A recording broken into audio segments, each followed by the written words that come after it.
Okay. Yeah, I'm just presenting tonight about the style of play for youth basketball, and I coach in the spring times, and I coach U11 players that are transitioning from U11 to U13. So this is really applicable for young players, and this is something that Coach Mark Hogan and I use as base layers as we coach and do clinics for the Calgary Minor Basketball Association. But this style of play, you can use this style of play while you're building fundamental skills. So I think that that's something that's great about it, is that you're going to have a lot of new players, inexperienced players, and you can use this. If you're coaching higher levels, you'll need these principles to be in, these base layers to be in, before you get just more of the complicated things that Coach Hogan's going to show tonight in his presentation. And I think we flow really well then from Coach Hogan into Damien's presentation about the global player. So just moving on. But the style of play for youth basketball, how do you build a style of play? First thing is your offensive style of play has really changed in the past 5 years. So you need to be open to something very new that's happening in the game. And if you're being open to that, you must give up control of running sets or half court different plays or sets in your half court offense. This is a read and react offense, and you're teaching your players to make the decisions. So it's a more successful approach in the long term, using this, especially developing players at a young age. And you need to see the big picture of developing players when you're starting out with them at a young age. When you're helping them, you want to help them build a decision-based attack, and this is the way to do that. And you want them to make decisions. So, for instance, you're going to have players of all different heights that are going to be handling the ball and bringing the ball up the court. As soon as you're getting other players to handle the ball, they're having to make decisions, and that's where the game has changed a lot. So we're going to show some of that tonight. But in having this free-flowing offense and this style of play, this doesn't mean that there isn't any structure. There's going to be rules and guiding principles that you need to follow in your style of play for you and for your players and for you. And you'll be able, like I said earlier, going to be able to incorporate fundamental skill development into your style of play. Priorities of player skill development are both physical and mental. So these top 5 is a list that I go to and make sure that I'm covering these areas as I'm building up these players and getting them for their next age levels. But your number one thing that you need to be working on is ball handling and dribbling with them, and getting them to be familiarized and getting them comfortable with the basketball in their hands. And then decision making comes right after that. Actually, our one of our executives, Clark Scow, that's on the CMBA executive, he sends out a survey to all ACAC and U Sports coaches, and he asks them about what are some of the things that they would like to see players have as far as skills. But the number one thing that comes back to him in the survey is all the coaches say they want players to become better decision makers. Well, we need to allow them to become decision makers at a young age, and we need to teach them how to play and not run plays. So in decision making, we're going to talk about the B1E2 playing concept and how that can help your team make decisions and those players make decisions. I'm just going to touch on this briefly, but shooting right now, a big technique and a new technique in the game is just dipping the ball. And especially at a young age, you want players to catch that ball, bring it down to maybe their waist area, and as they're doing that, they're bending their knees and going up into the shot. So they're gaining strength and starting to shoot from distance. Steph Curry uses this. As you know, he's been very successful. And I've just got a little video there that you could see about that. So there's something that on shooting there. In number 4, we have passing. And this is actually just a one-handed passing drill so they can become more comfortable, and it challenges them to control the ball with one hand. So I've put that in there as well. And then the 5th point is body contact drills. Players that are new to the game are not used to all that body contact that's happening. And so we're just going to show Cobb tonight, keep on body, severing the angle as players go to the basket, driving to the basket. I'm not going to get into blockout drills, but that's another way that you're having contact in your practices, and space pivots with the defender on the body. So just you want to get players used to playing with body contact. The 3 highlighted points with the stars, points 1, 2, and 5 are the ones that I'm going to go over tonight because I just don't have enough time to. I mean, we could do a whole session or 30 minutes on shooting. So I'm just going to be talking about those 3 points tonight: ball handling, decision making, and body contact drills.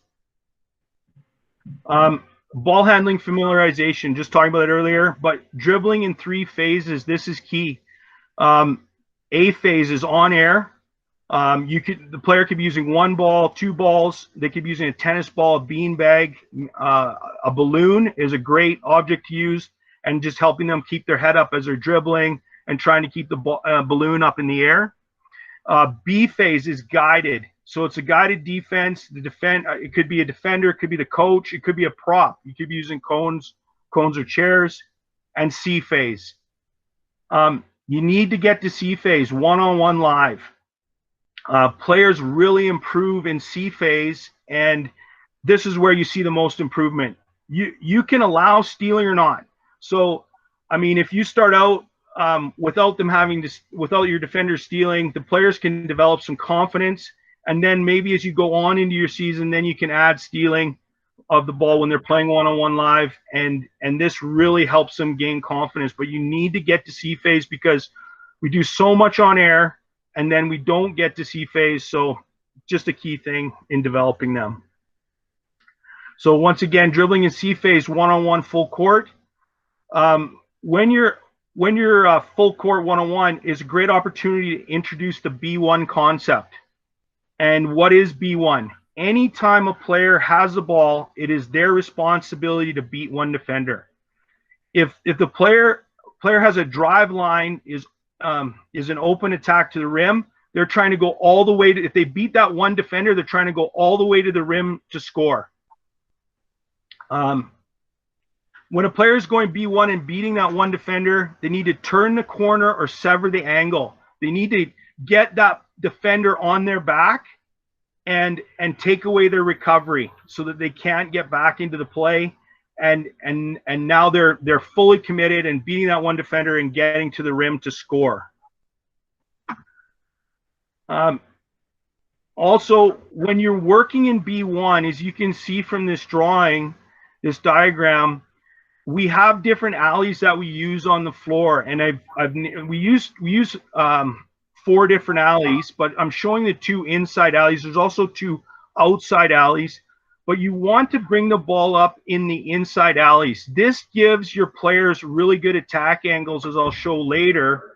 And something that's key here is that for years we have really graduated to the point where the ball is in the middle of the floor all the time, and it does take away really good attack angles. So you want to, and I'll show you that later, but you want to get the ball in the inside alleys, and they are going one-on-one live. So if the offensive player beats the defensive player right away, they can sever the angle, put that defensive player on their back, and they can go all the way to the rim to score. So this is not an alley drill where the defender's sliding back and forth trying to stop them. I mean, the defender is trying to stop them, but the offensive player is not waiting for them. If they beat them, they're going all the way to the rim to score. And then, of course, they switch on the other end. The defensive player becomes the offensive player, and they start to go in the inside alley, going the other way. So we work a lot on this in practice, and this gets us into C phase, one-on-one live. Cobb, keep on body. As I was saying, point number 5 is keeping players on body and getting used to body contact. So sometimes when players are dribbling the ball to the basket, they're unable to turn the corner, but they don't, that offensive player wants to then initiate contact with the defender, lean into them, all right, keep that contact so it doesn't allow the defender to score, or to allow the offensive player to score, all right? So they want to keep that contact so they can score, all right, and not allow that defender to recover.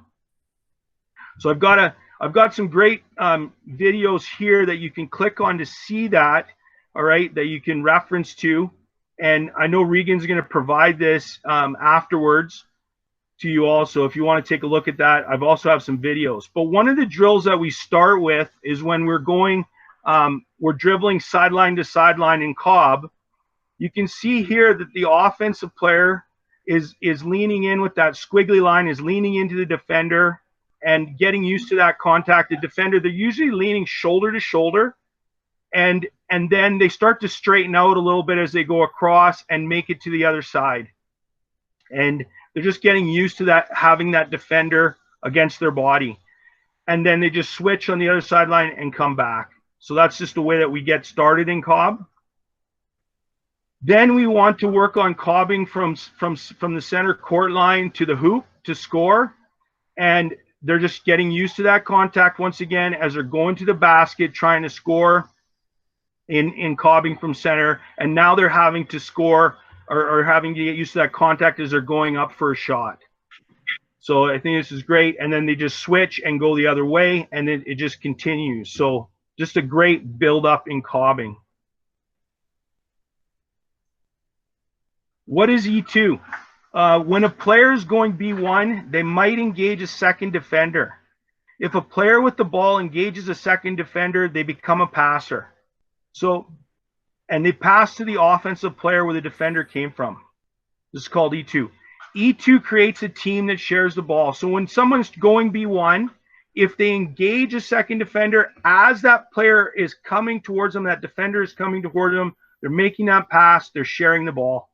All right. E2 creates a team that shares the ball and makes the pass to the open teammate, who then would go B1 on a recovering defender. So as soon as that other player receives the ball, it's their responsibility to go B1 and attack the basket. So we just have some links to some great B1 E2 training videos, and B1 E2 just really helps your team share the ball. They start to see their open teammates, and they don't get stuck in traps. So it's a really great principle to play within. So when we work on B1 E2, we start in the full court, and we have the two offensive players in the alleys, and they're bringing up the ball. The offensive player bringing up the ball. If the offensive player goes middle and they engage a second defender, they're then making a pass across to the other player in the other alley. The player that doesn't have the ball in the opposite alley is either parallel with the ball or slightly behind. So as they engage a second defender, then they can make the pass out of that double team before the trap is established, and there's a passing angle to get the ball out.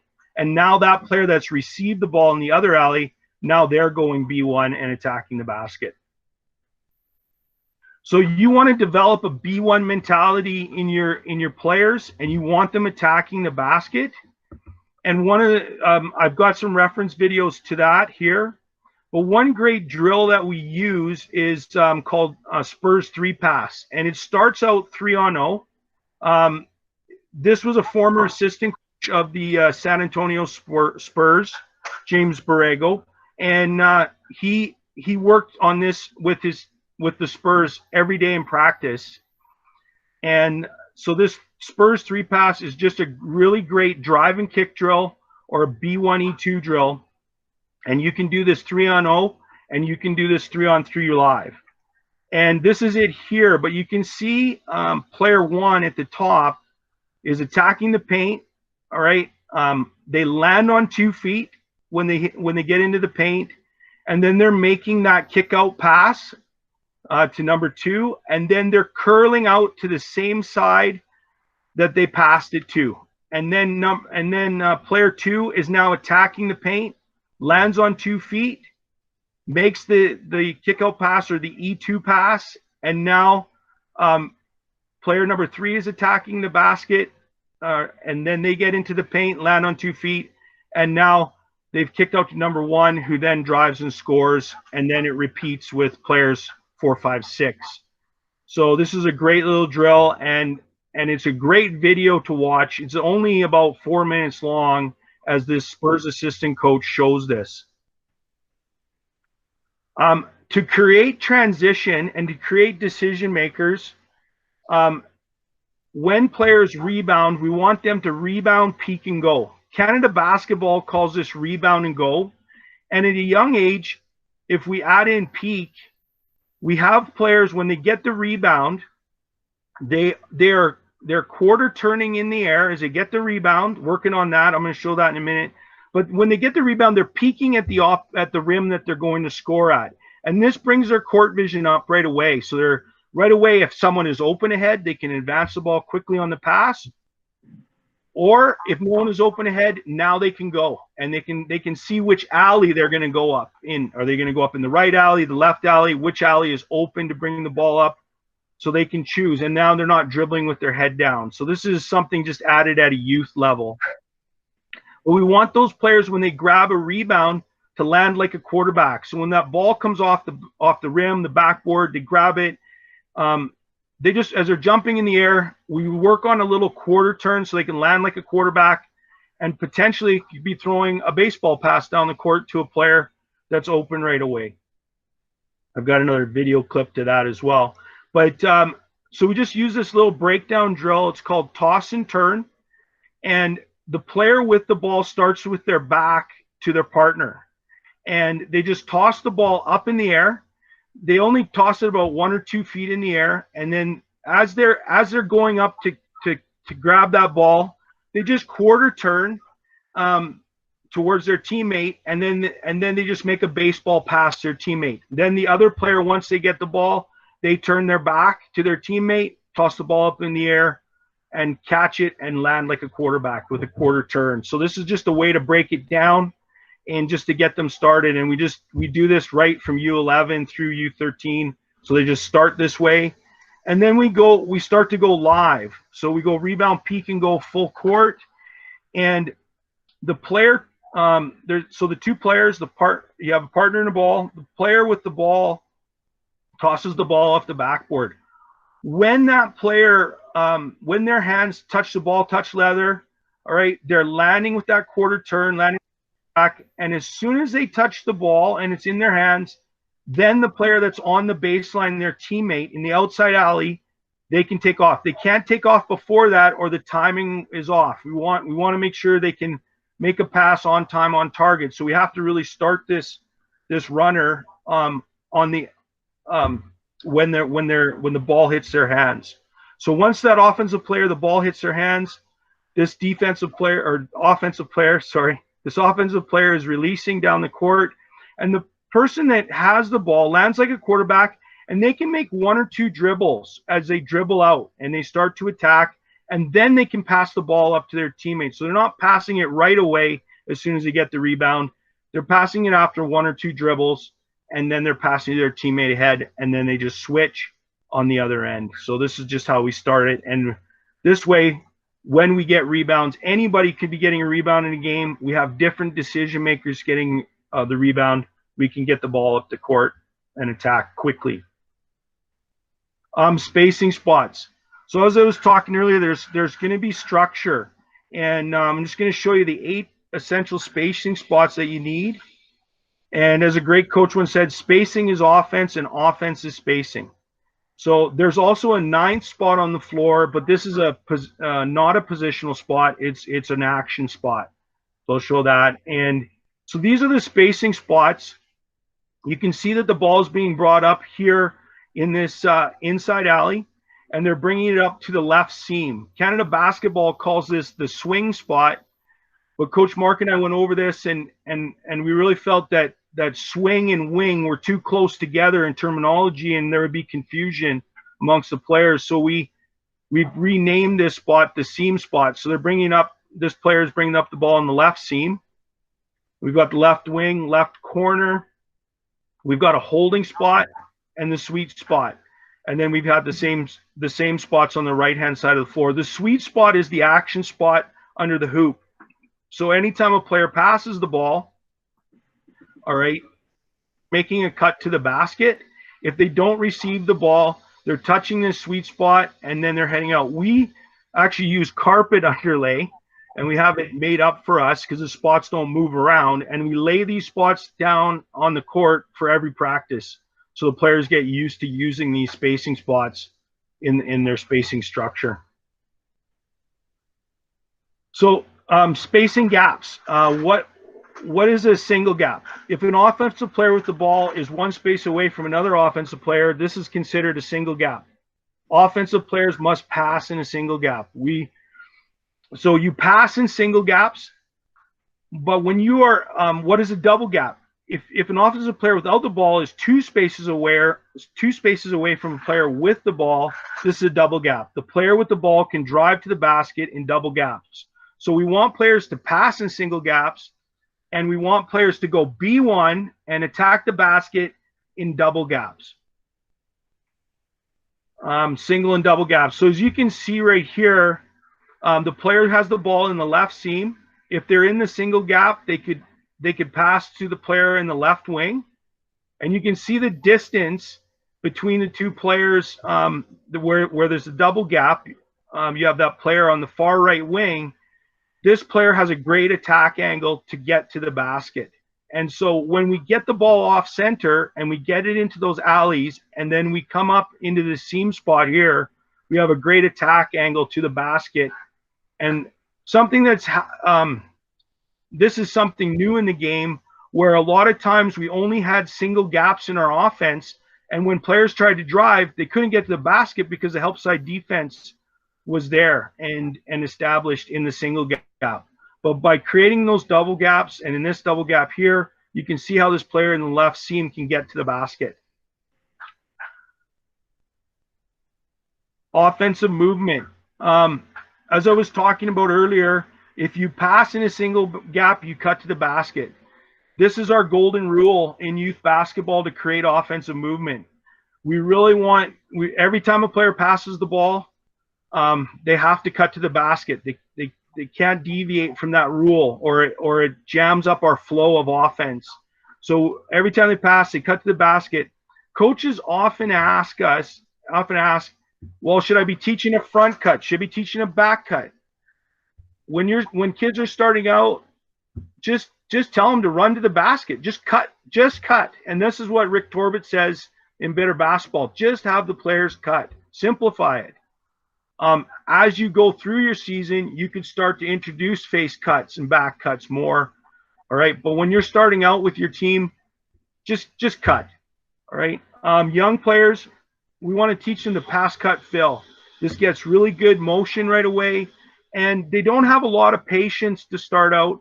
So you don't want to start bringing in, if you see 0.5 is pass, cut, delay, fill.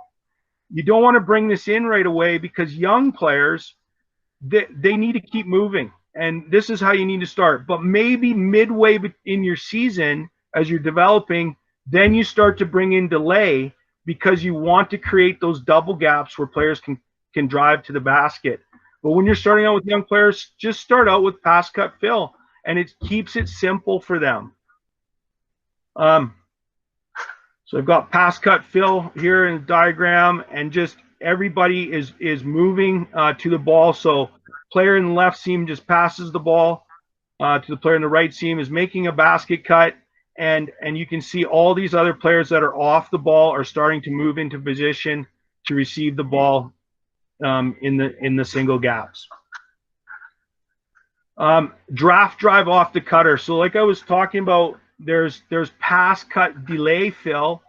All right, and so you're having that teaching progression to get to delay so players can get to the basket. But when a player passes the ball and then they cut to the basket, there's going to be a double gap that's created momentarily. And so if you teach that player as you're going through your season to delay, now that player that has the ball can draft drive off that cutter, because that cutter has created a hole in the defense, And this is essential in our style of play for U11s and U13, is to be using the pass and cut and using the double gap draft drive. Really helps us get to the basket.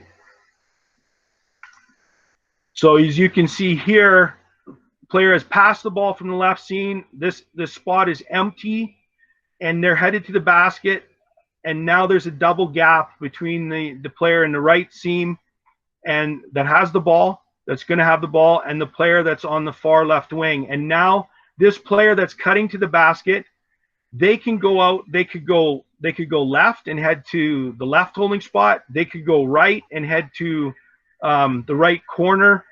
It's up to them. That's their decision as a player. As long as if they don't get the ball, they are leaving the key area and they're getting out to one of the corners. That's where they're headed. If the corners are full, they're just heading into that holding spot and waiting till the corner spot is open so they can just continue that movement, right? But you can see the gap here, how you can get to the basket on that draft drive. So just to recap, but by using principles B1E2, rebound, peek, and go, all players have the ability to handle the ball and make decisions. Like I said earlier, the number 2 thing is working on decision making and teaching them how to play, and this style of play allows that. And you want to create offensive movement with pass cut fill, and then you want to build up to pass cut delay fill, which creates the double gaps for the player with the ball. And then you can keep working on fundamental fills in A phase on air, but make sure you get to C phase and you get to one-on-one live, and that's where their most improvement happens. Thanks. I was a little nervous tonight presenting. There's a lot of you here that, yeah, there's some amazing coaches listening to this, and I just wanted to thank you for the opportunity to speak tonight. But if you need to contact me about this and in coaching youth basketball, I do it not only in theory, but I do it practically with U11 and U13 players, and I also do it in school basketball. So if you want to contact me, there's my email, and we've also created a website where we have some of these videos, and I would really recommend you go in there and checking some of these out, because I'm a visual learner, so I really need to see some of this in video, and we have those loaded in there and those links loaded through this presentation. And I just want to wish everybody the best in 2021 and with your teams when we start playing again.